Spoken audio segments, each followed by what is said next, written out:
All right, everybody. I got margin called. I had a feeling it was coming, and it showed up right at my door. It's like that episode of Seinfeld where Newman steals the dog, and they show up at his door, and he walks out, opens the door, and he says, What took you so long? "That was me. I had a feeling I was going to get margin called. I opened my brokerage this morning. I just had that feeling, and I had this red banner that was saying, yep, this is margin. We're calling." So what happened? How did we get here? And why am I so bad at managing money? It's what I like to call this scarcity mindset. So let's get into it. All right, first I want to talk about briefly what a margin call is. It's when you either borrow or are obligated to borrow more money than the brokerage is comfortable loaning you. They said, hey, you got to put some more money in because the equity in your account is dropping too much. And you got to put more money in because we fear you're going to lose it all. Normally they do it to degenerates, gamblers such as myself. I would not recommend it to anyone. So let's get right into my account. I'm going to open up my Webull account. This is a Webull margin call. And if you're on the Webull brokerage, this is what it's going to look like. All right, so I'm in the brokerage right now, as you can see on my app, and it's just this red banner. It's scrolling across. It says margin call. Your net account value has dropped below the required margin. Maintenance. Please deposit $1,664 or liquidate 4 times the amount before July 17th. That's the end of today to meet this requirement. Okay. So then I click on it. And it says, caution, your account's level is currently a caution because there are open margin calls.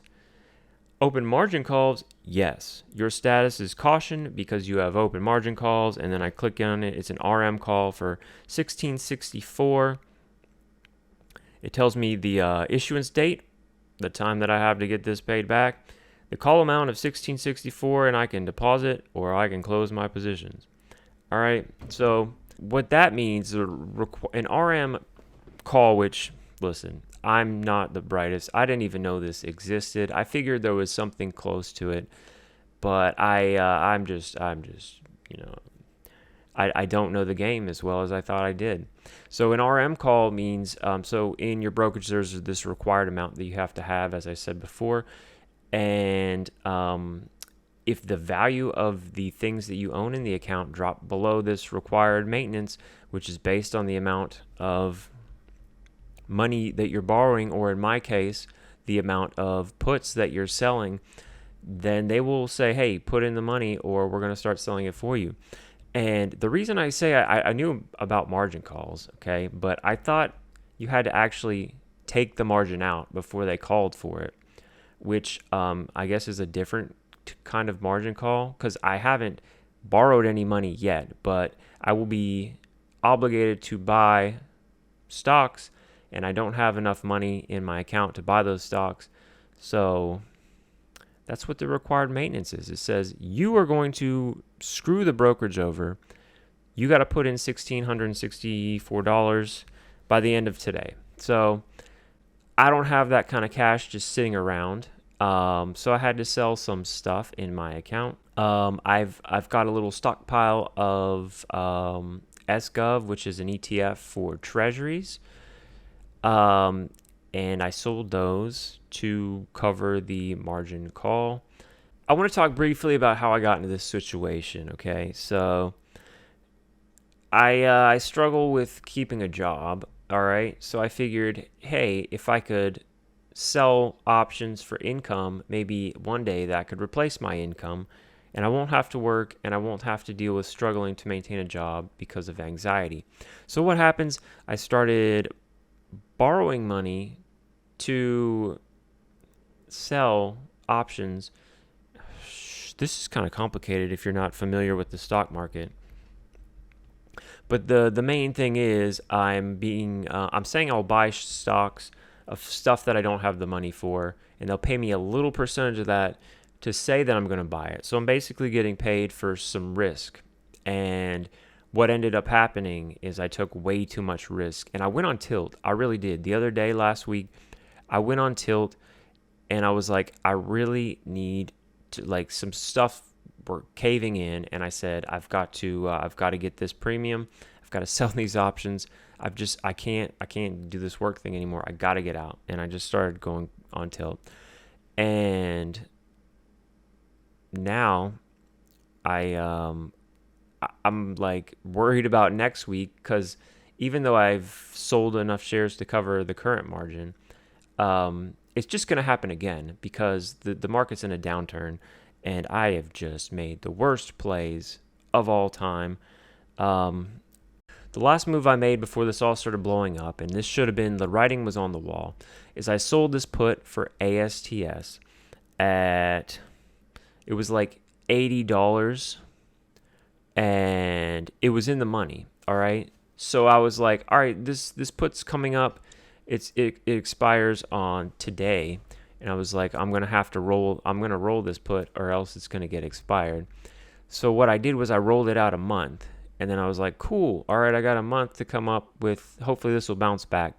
And then an hour later, the market closed, and they put out a press release that said that they had I believe they issued debt, and people were fearful of dilution and saying they weren't fully funded, or saying they were fully funded when they weren't, and management lying essentially is what people were saying. And it crashed 18% the next day, like the day after I rolled it. So my position was down 50% in a day. I was like, this is an omen of things to come. So I'm expecting more margin calls next week, and I'm questioning. Well, I've definitely come to the conclusion that I'm done with options. I'm going to try and dig myself out of this hole first, and then we're going to see if we can come out on the other side. I've got a new plan, and the plan I'm going to enact as soon as I get out of this pickle. And this pickle it'll probably go into the next year. I'm probably going to take a massive L, and I may even blow up my entire account.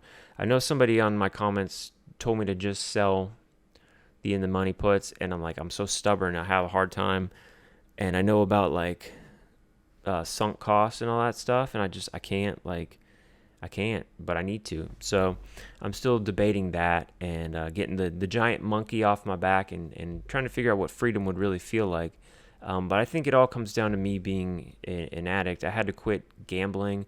I haven't gambled at all since the Super Bowl. Well, I did one game of the NBA Finals, but I'm pretty much done with that. I've given up caffeine. I've given up. I'm trying to give up my cell phone and the internet. I just have like somewhat of an addictive personality, I guess, where I need this like constant dopamine. And it's something I'm going to change. So my new investing strategy is I'm done with options, all right? And it all comes back to me wanting to have income, right? So I'm selling these options for income.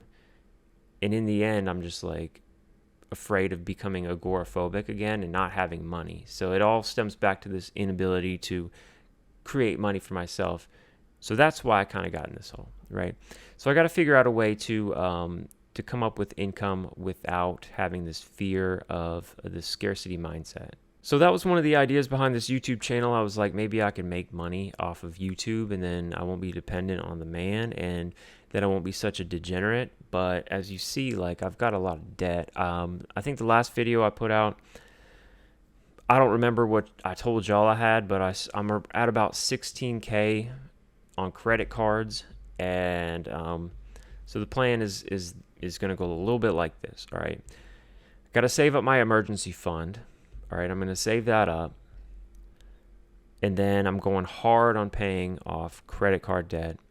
And if I invest at all, it's going to be my 401k, and I'm going to put maybe like $100 a check into the S&P 500, and I'm just going to stop, browsing the internet and watching stock content all day. Because like the opportunity cost of the amount of time I put into stock content is insane. I spend probably 5 hours a day And this isn't researching, this is entertainment. So this is 5 hours of entertainment that I could be doing, creating stuff, having fun, building relationships, not being an incel and a neat and a retail worker who doesn't have a lot of prospects, quite frankly. Shoot, I think to close out all of my positions, I would have to sell. I'd have to blow the account up. So it's a debate on whether I should blow the account up and start from scratch. Like, would you guys like a start from scratch series? Start from. Spider just went right in front of the camera. It's like I'm living in a dungeon here. Would y'all like a start from scratch series? Building your life back up after you blow up your stock account? Or would you like a get out of jail series where I document how I'm diving and dodging margin calls? Or something else? Ultimately, I got to figure out why I'm so averse to leaving the house. That will be the biggest thing that gets me out of debt. Okay. So I got another idea in the works. I'm hoping to put that out soon. Thank you for bearing with me. I know I'm not the best at putting out content, but you know what? This may be my only hope. If you're out there and you're constantly gambling in the stock market, I think one of my favorite quotes from Wall Street Bets was, trying to get rich quick is preventing me from getting rich slow. If you find yourself in that situation, it means it's time to rethink your game strategy. Because if Caleb Hamer or Dave Ramsey were to find out what I was doing, which is doing balance transfers, selling puts on balance transfers, and then using your credit card rewards to pay off your credit cards, and then kicking them from balance transfer to balance, it's a delicate game that we play, and I'm tired of walking the tightrope. All right. So stay tuned for the next video. I will keep you guys updated. If you made it this far, appreciate you. And hey, we're going to make it. Catch you later.